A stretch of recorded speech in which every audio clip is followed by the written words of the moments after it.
How much did the offense have to change today without Brock?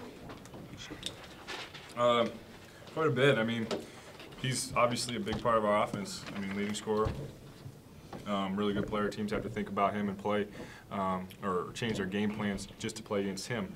So obviously their game plan is going to change when he's not, playing. And we knew going in that people were going to have to step up scoring wise and be aggressive. And I think to a man, everybody did that. From an execution standpoint, or from a purpose standpoint, I guess, previously it's always been get the ball to Brock. Right. What specifically, I mean, was it just let's run clock and look for our best shot? Or? Coach never really said it like that. He never really even addressed it head on, using Brock's name. I mean, we all knew kind of just coming in that we all had to step up, and it wasn't changing our offense. It wasn't changing, X's and O's was what we do. I mean, we still have a 5-man. Charlie did a great job tonight, scored the ball. I think it's just within that offense, other guys had to be aggressive from certain areas, and that was the difference tonight for us. Charlie, you played 27 minutes. It's the longest you played in a game in a little while here. Were you a little gassed after that? I was really tired coming down the stretch. Coach was calling a few timeouts to give me a breather. He knew I was the one struggling out there, but I was just taking it one possession at a time until the end. And for you, it just seemed like you were playing with a little bit of reckless abandon. Your last game, Beasley and that type of stuff. Did you feel a little more loose than you have in the past? Or? I have because after the Oregon State game, when Brock was really questionable, Coach has been pushing me in practices and telling me to look for my shot, and I feel like that's what I did today.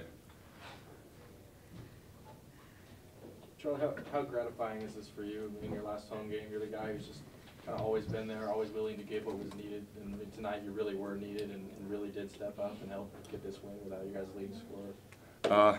It's a little bit emotional. It feels like another senior night. Most championship games are just one game, but this is a 3-game series, so you can't get too emotional. You got to come back on Wednesday and be ready to play again. Marcus or Abe, did you guys ever think in your careers you'd see Charlie with a step-back jump shot? Well, I knew he had it in him because Charlie's like a mixture of Dirk Nowitzki and Dwight Howard. But it's just. LeBron's my cousin too. But it's just like him going out there and just having the confidence to do it. Because I mean, he make plays like that all the time in practice. So I knew it was going in as soon as he got it. Even though like people probably seen him and thought it looked uncomfortable, but that's just how he moves when he make moves like that. Just to add on to that, there's a pretty general rule that we know among our team that if Charlie's guarded, he's probably going to hit it, especially on the step back. If you give him a lot of space, but if I have a hand in his face, usually it's me, he'll hit it. Marcus, they 7 of 13 from 3-point range in the first half.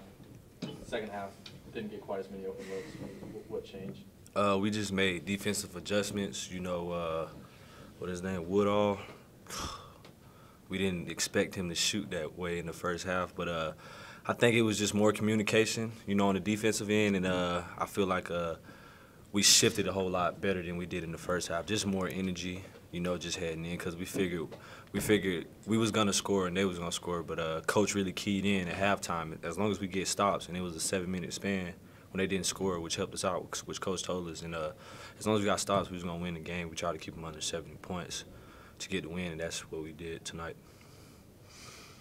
Abe, talk about the little run you had. At one point you had 10 points, 10 out of 12 points for the Cougars. You kind of helped build that lead a little bit in the first half before they kind of punched back. At that point in the game, are you sort of feeling it, and is the team sort of believing at that point, hey, this is what we're gonna do, what we can do? Yeah, I mean, I was feeling it. I don't know if it, for all the guys at that point in the game were thinking, oh, like this is, we can do it. I think we thought that before the game started. I know we did. For me personally, yeah, my first couple shots didn't drop, but I knew I was going to keep shooting. Everyone was telling me to stay aggressive, so I wanted to do that.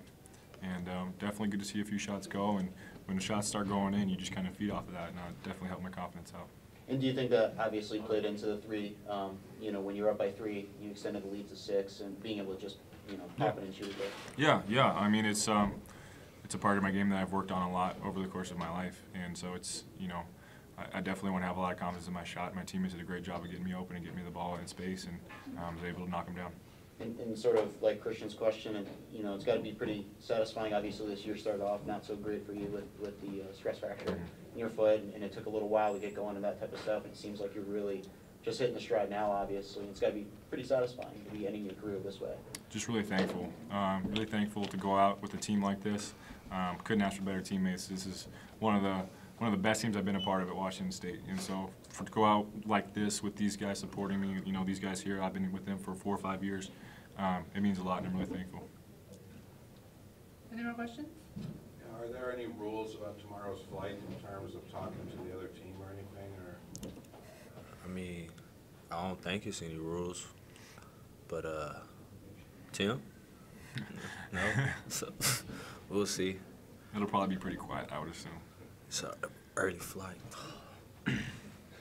4 hours? Thank you, guys. Thank you. Y'all have a nice night.